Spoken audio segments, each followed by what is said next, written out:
Thank you for joining us on the Free Time Mastermind Podcast. I'm your host, Robert Gaines, and today's guest is David Figueroa, who is an internationally known motivational speaker, three-time cycling champion, and fellow podcaster of David's Cerebral Palsy and Fitness Podcast. And without further ado, here's David.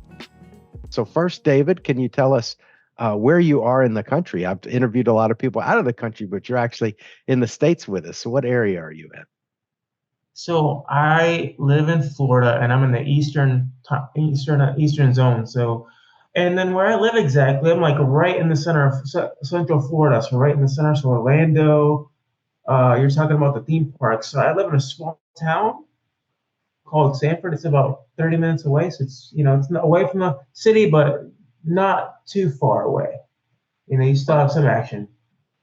When you and I talked before, we did kind of a pre-show interview where we got to know each other, and you mentioned you were born in Puerto Rico. Can you tell us exactly where on the island you were born, the city? So I was born in Caguas, Puerto Rico. It's about 45 minutes away from San Juan, the capital, and then my family lives in the town over, and Sidra.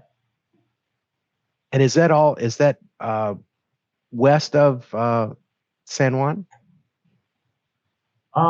It would be, I believe it's west of San Juan. Yep. Okay. That's perfect. Yeah, I haven't gotten to know the island like we talked about before. I've only been to Old San Juan, but I wanted to go my whole life and finally got to go last year. It was a great opportunity. But I'd like to, like you suggested, explore the island a little bit more. So you were born there originally, and can you give us a little background about how long you stayed there and why the family moved to the U.S.? I lived there for about 8 years with my dad, and then my stepmom, and then of course my mom lived here in the States, and my experience in Puerto Rico was awesome. I really enjoyed it, except for dealing with the education system. The education system in Puerto Rico was not adaptive enough for someone with a disability like myself, in terms of inclusivity and, for me feeling included in the classroom and activities and doing things like that. And then the reason I moved to Florida was for better opportunity as far as, better education opportunity, but overall a better life, for not just for me, but for my family in general. And did you guys move directly from there to Florida? Was that your first stop? I would say after my biological mom passed away. So after she passed, she was very young. She was 23. And then after that, that's when we did the move fully, where I, lived here permanently, and I've stayed here since. And what did you experience here differently as far as the education system? There was a little bit more supportive, sounds like. Yes, there was a lot more support. Of course, you still had those few hiccups in between, them not seeing me as equal and just trying to keep me down. But honestly, with the support system I had with my family and those around me, it helped me really excel and move forward to where I'm at today. And you're involved in a bunch of things, and of course, I slowly want to unpack each of those things. But when did you start thinking about advocacy work? Did you start very early thinking about that? In other words, a lot of times people will kind of experience a problem and they'll think, you know what, I don't want other people to have the same experience. When did that awakening happen for you? Great question. So I wasn't so much thinking about it, but I was more encouraged by family, especially my stepmom at the time, who's now my mom. She would always tell me at the beginning of every school year or anywhere I would go, whether in public or in school, that if somebody did ask, go ahead and tell them, educate them. And some of them may understand, maybe more compassionate and empathetic. Some of them will just come off as, like they don't want to hear anything and they don't They don't care, which it's fine. Everybody's entitled to their own opinion and how and what they believe in.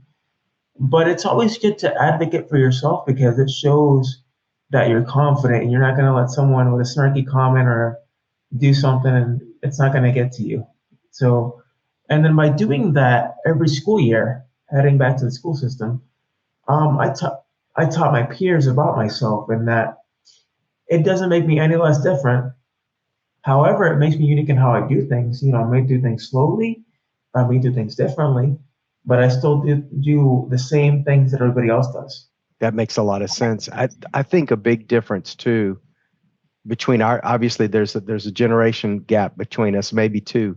And I didn't grow up in the era of social media. When people had problems at school, it was all face to face. Everything was face to face. Sometimes telephone calls, but mostly face to face.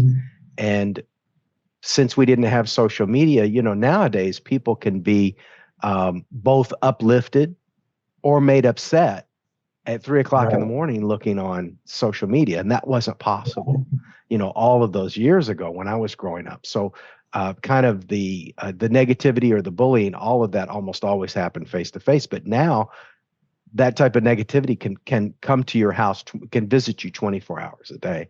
And I think I really like your strategy. If I can kind of get it down to its essence, it sounds like to me one thing that you do when you reach out and you talk to people and you educate them, you want them to see them as you. And once they see you as David, then everything else just disappears. And then you have that connection. So, you're because you are just like everyone else. They see you like everyone else. Is that part of the technique that you use? Yes. It's actually the main thing because that's what I want to show people is that don't just look at this disability, but look beyond that. And you have reached out in a couple of different ways. Now, one of the things I found most interesting and I want to dedicate some time to is the fitness aspect. So tell me what you've got going as far as the fitness side of what you're doing. So a lot of the fitness aspect of a component of everything and how that started was I was actually 15, 16 at the time. And then I was very sedentary, didn't really do any movement, wasn't very active. And then I went to a doctor, and the doctor had mentioned, if I kept up the sedentary lifestyle that I was living, that I would be back in a wheelchair. So then that kind of woke me up, and I said, I got to make these changes, start exercising more. And I started, pushing myself and doing that. And of course, everybody's going to hate the first time you do something. It's not going to stick with you. And after a while, I just started to enjoy it, and I've stuck with it since. And since then, I've actually got involved in sports, and also I've done seminars for people with spina bifida that need help, learning training tips and how to get in shape. And I've done that. And I've done a couple of conferences too where I've spoken about it, and it's awesome. So you mentioned to me briefly again before when we talked about being in the wheelchair. Tell me about how long were you in there? What caused you to be in that situation, and then how you got out of having to use the wheelchair? Because you gave us a little bit of info there, but take us back just a little bit. Well, if we're to go back, I was actually born with the disability that I have, and so for the first 8 years or so, doctors had said you'd be confined to a wheelchair. You wouldn't be able to read or write. Oh my goodness. Do all the basic things that a human being could do. And my parents, they're being that they were so supportive of me, and they didn't stand a chance. They're like, we don't believe that. We think he's more capable.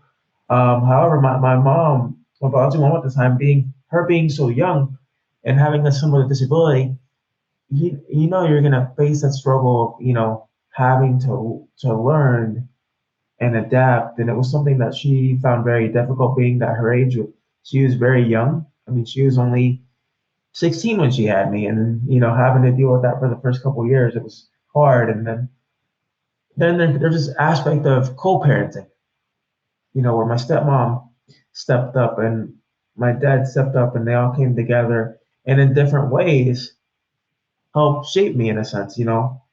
While my biological mom couldn't provide me the sense of education and help me move forward, my stepmom could do that. But she could provide me with love. My biological mom could provide me with love, and she cared for me.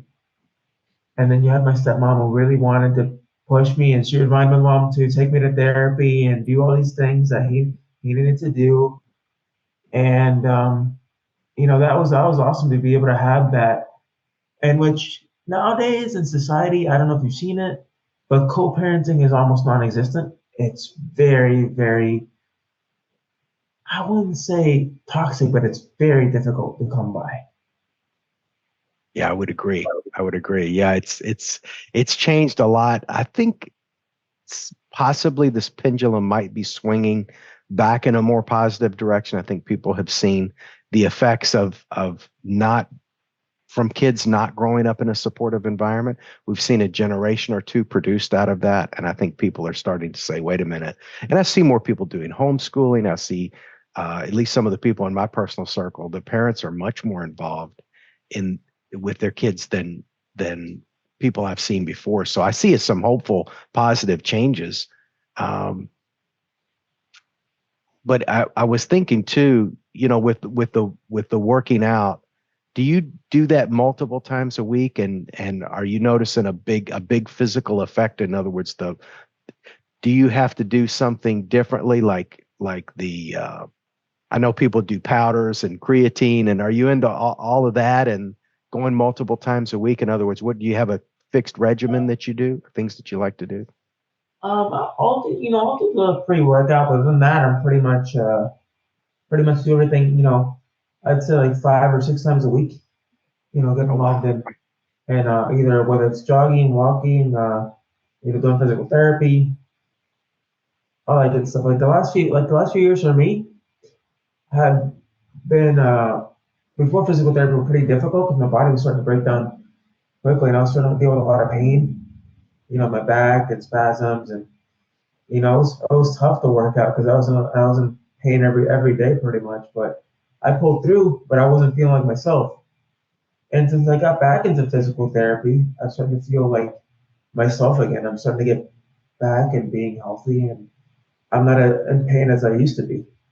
And there's a lot more known about and understood about uh, functional mobility than even 10 years ago. Like I recuperated from some injuries, and I was going to traditional doctors, and I've had some surgeries to correct some things, and they did a pretty decent job. But it wasn't until this kind of functional mobility movement happened on YouTube, where a lot of mobility specialists were getting on and showing stretching exercises and corrective strength exercises, opened up a whole new world. There were lifts and things that I didn't think I would ever be able to do in the gym, but through this new kind of functional science that they're talking about, and all of these experts online are showing, I was able to go back, and I didn't think, for instance, I'd ever be able to do a bench press ever again because of some mechanical difficulties in my left Yeah. shoulder. But through strengthening the opposing muscles and strengthening some of the other connective tissue around it, I was able to go back, and I have to be really careful, but I can bench press, and I never thought that would be possible. So have you seen big changes in the type of therapy and things that they were recommending, let's say 5 or 6 years ago versus now? Can you see a progression in the knowledge of the science itself? Oh yeah, definitely. There's a lot of stuff out there now. I mean, there's a stem cell which is still kind of getting, it has its moments and it's controversial, but it works for some people. There's cryotherapy, which I'm sure you've heard of, where people go into like a chamber and it helps with recovery. You have the recovery boots and the compression boots, which I have. And there's a whole lot of different technologies, and for me to have those available, it's been really helpful. Now, we've talked about the physical. What about the mental? Is there certain authors or mentors that you've had that kind of helped you get the right mindset to be positive and start approaching things in a more positive way? My stepmom, for sure, 100%. Um, she would always instill with me that you have to go out there and do things on your own in your own way. And she would always say this, and it still sticks with me to this day. she would always tell me when I felt sorry for myself, when I started moping, she would tell me my pity box is broken. I don't want people in here that are pitying themselves or, you know, being hard on themselves. You just got to keep pushing forward. Of course, she would have her side to where she show empathy and be a mom, but being the aspect of you're dealing with a disability, and if you start feeling sorry for yourself, people are gonna start wanting to wonder, hey, do you need help? Do you need me to help you? They're gonna start treating you like a little kid. You don't want that. Where does that mostly happen, you think? In obviously in your neighborhood, people know you, and that wouldn't occur. Is it when you go to a different city or go to somewhere you haven't been before, or? Well, yeah, out in public, just doing the usual. You go shopping or go walking somewhere, and people start talking to you. Like, for instance, I've gotten people that have come up to me and they say, "Can I pray for you? Can I pray for your healing?" And of course, I was just telling somebody about this. Is while I appreciate the sentiment and I'm very appreciative and I know where they're coming from, I don't feel like I need that kind of help. I mean, I'm happy with who I am and what I have, and of course, and I thank them. I don't go and start berating them and insulting them in any way. Um, the best way to approach a situation like that is with kindness, you know, because if you go off on someone and they're just gonna assume you're crazy, and then not only that, but they're gonna assume you're mean, and by approaching it that way, they're gonna understand. Okay, so he doesn't want that, so I guess I can leave him alone, And so, and for the most part, they do. But I do thank them for the fact that they're trying to convey something positive, which I don't agree with, but Everyone's at a different level of understanding about the world. I've worked in the medical field, and I think that gave me, like, I would know not to do that, but it's only because I've worked in a hospital environment, and I know, when people need help and when people don't need help. And sometimes you just say a kind, supportive word, or just be nice to people. Like when I'm in a situation where I don't know what else to do or what the right thing is to say, I'm just courteous. And it's very hard to go wrong if you're just courteous. If you don't know, and people sometimes feel compelled to say that right thing or do that right thing. They just need to be nice. Just be a good friend, be a good neighbor, be a good stranger, be a good Samaritan. It's not yeah, that it's not that hard. yeah, and it's nothing malicious. Like I was just actually I just posted a video today about asking for help and how it's okay to ask for help. When I was a kid, I used to hate asking for help because I felt like, I was like intimidated. And then I was afraid and that I have my disability and, asking for help made me really stick out. And I wasn't confident enough in asking for help. And now that I'm older, I found myself more confident and it's okay to ask for help, whether you need to help opening a door or help, you know, around the house or going somewhere. That's why it's okay. It's perfectly normal to ask for help. Now, when you're posting videos and doing stuff on social media, where are you seeing most of the where are you seeing most of your message being received? In other words, I know there's a million different channels and million different ways, all of these different platforms. What platform do you feel most comfortable with, and where you're getting the most traction on getting your message out there? I would definitely say YouTube and TikTok are my two main, especially Okay. when you're posting shorts. Shorts will go quickly because I've learned today's society as well. The attention span is short. I mean, people can consume media in under 30 seconds, and if it's longer than that, people aren't willing to sit there and really watch a 3 to 5 minute video. They need to. A lot of people prefer seeing something quick to the point, and it's there. They understand. On TikTok, and I'm not as obviously not as well versed with TikTok. You could tell somebody's age almost by the platform that they hang out on. I'm on Facebook, which is very typical for people of my generation. But what's the interaction like on TikTok? Or do they click like? Do they write comments? Can they send you messages? What's Yeah, the yeah. interaction with that typically? So you get likes, comments, messages. People can repost your video onto their pages, and for the most part, I get a lot of positivity on my end. Even though you see a lot of these, of course, you have those few creators that'll post like crazy stuff, and of course that's the stuff that's gonna get pushed the most.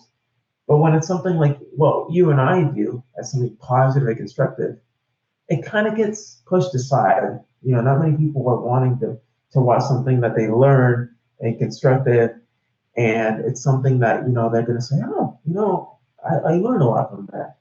So Yes. I try to push it as much as possible.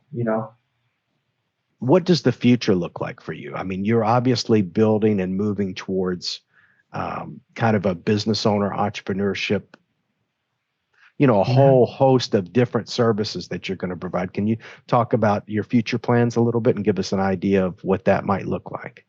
Great question. So actually, my future plan is to hopefully do the podcast full time, and on top of that, do motivational speaking full time.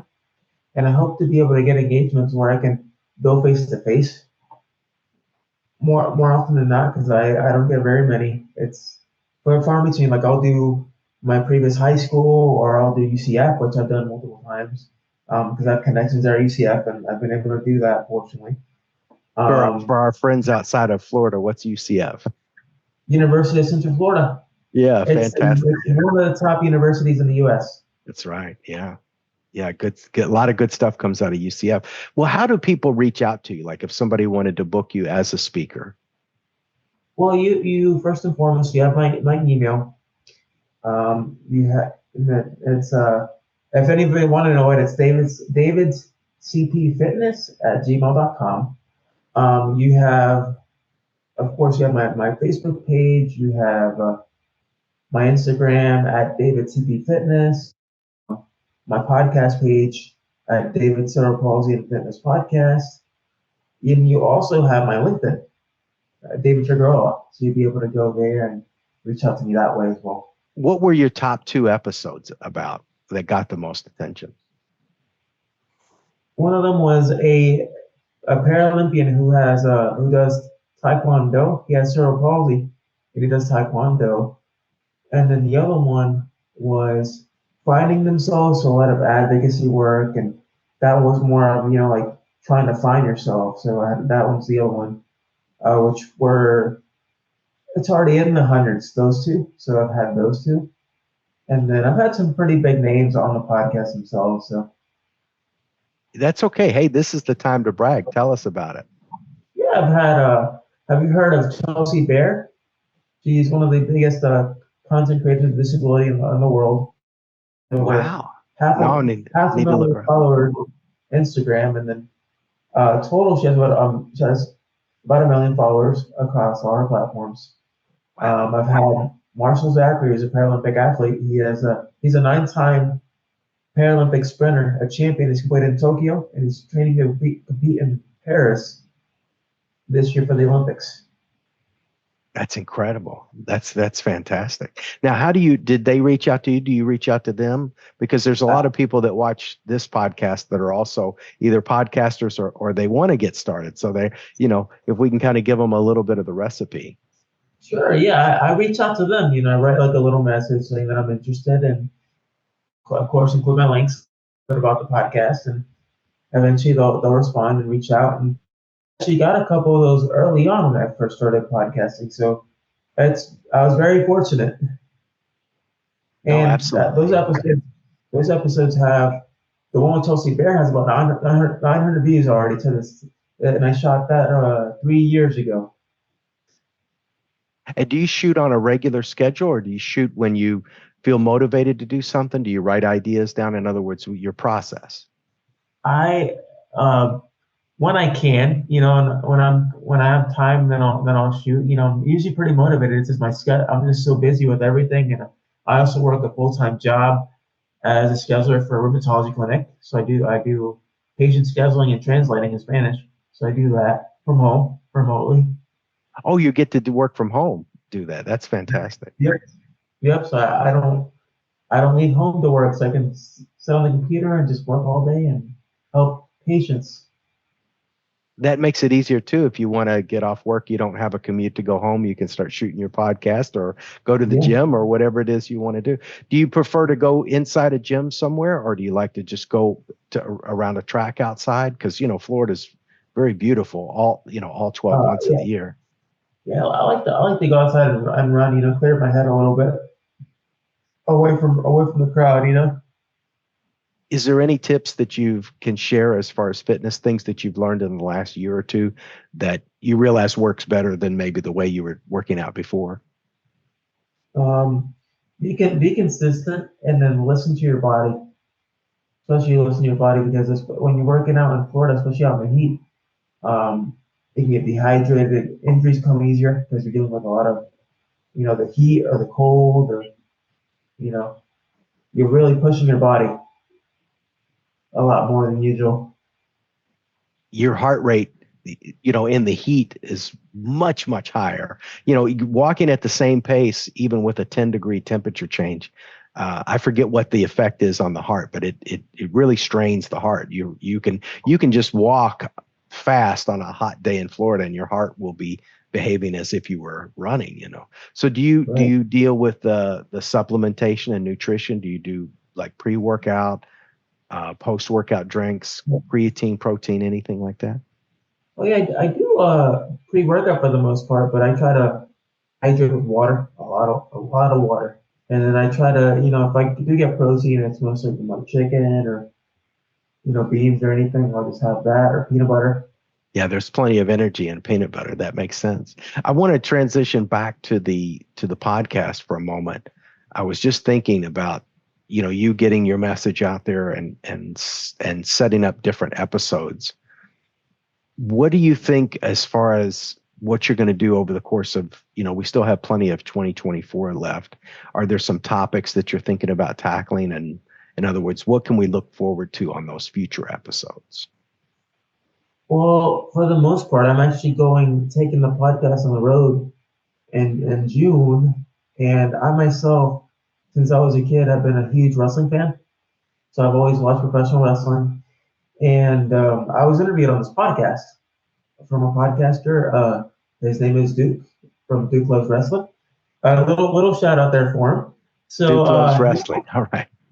yeah, he interviewed me, and so he did a little clip of the episode and put it on his page. And then the founder of the River City Wrestling Con heard the episode, and then he reached out to me and he said, David, I'd like to invite you as part of our media crew to interview the top superstars and celebrity guests that are going to be there at the event. And so now I'll get to live my childhood dream into meeting some of those superstars I used to watch as a child, get to interact with them and interview them for my channel and get my name out there.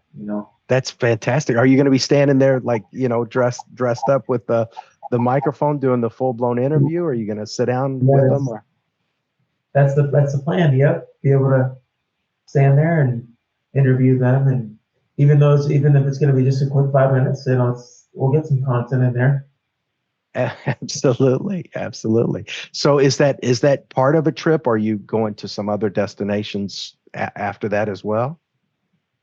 Yes, that's part of the trip, and then other than that, the podcast will pretty much stay virtual unless I get more opportunities out, further on. And then also, I'm working with a city commissioner in Orlando to help bring awareness to cerebral palsy. So we're trying to proclaim a day, an official day, just like mental health awareness or autism awareness. And as you know, cerebral palsy is one of the most common disabilities in the U.S. And it's not, but the media doesn't mention it.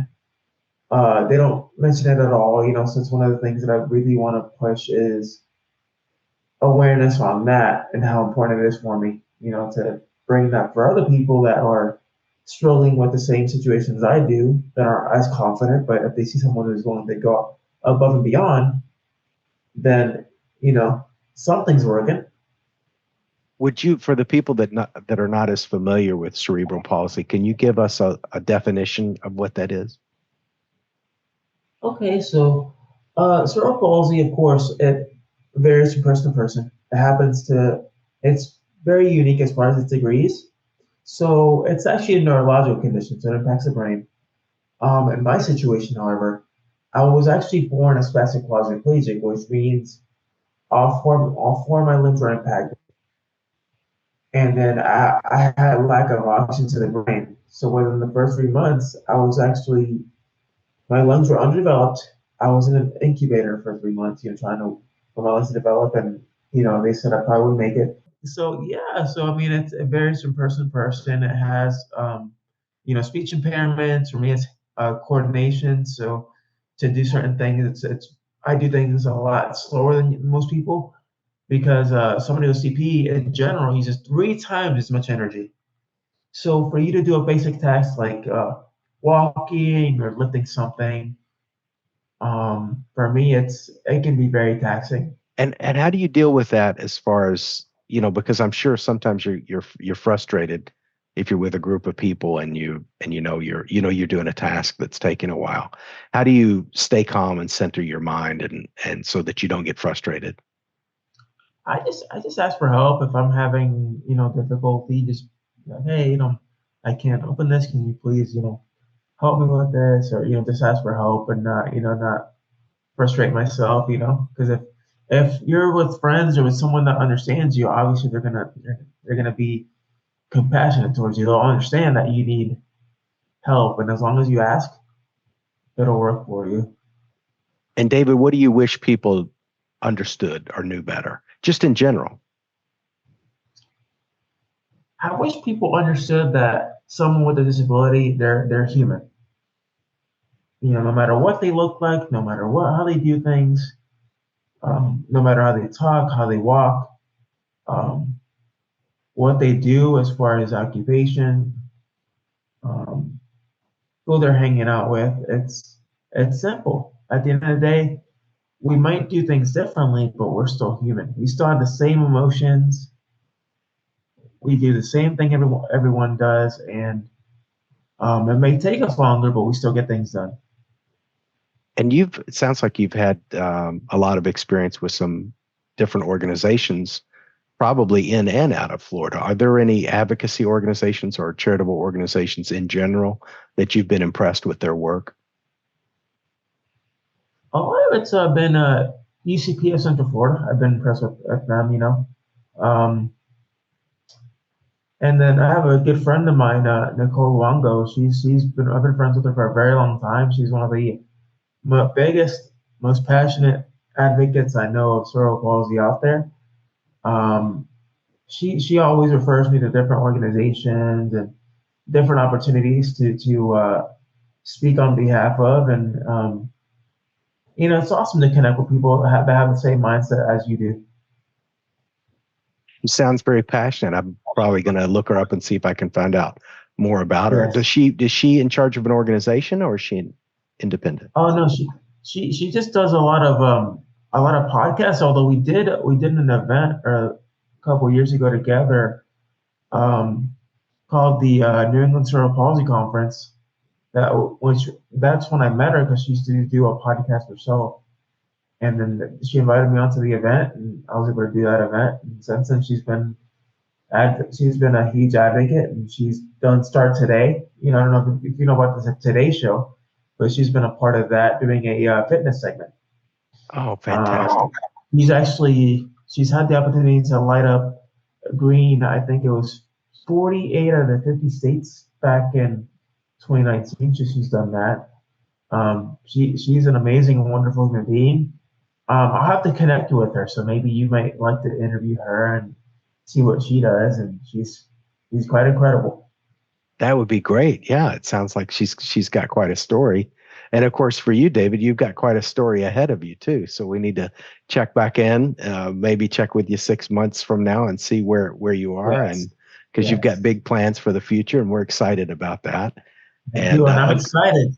And whenever I get back to Florida, maybe we can grab a meal, because we're not Yeah. that far apart. But yeah, and, like what you said, the virtual stuff is great, but the face to face, like you enjoy the public speaking, shaking the hand, seeing people's faces. Yeah, I miss that too. We kind of got off track with that a little bit with the pandemic, but things are coming back. People are breaking bread, sitting at tables again, smiling, Yes. laughing, shaking hands. So I think that's really good.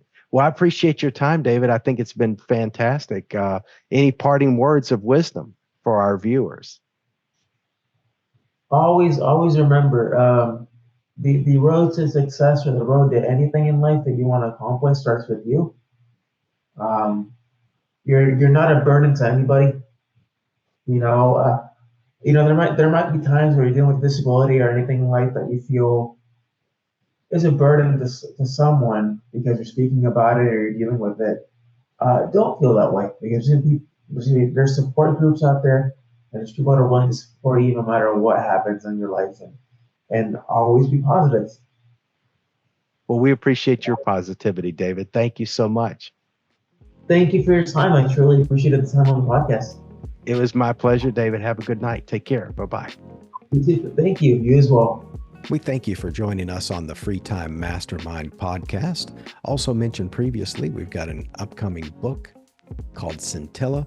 There'll be a little bit more information about that in subsequent episodes, but it is a book about the creation or how to create business ideas. We'll have a little bit more information as time goes by, but thank you so much for sitting in with us today.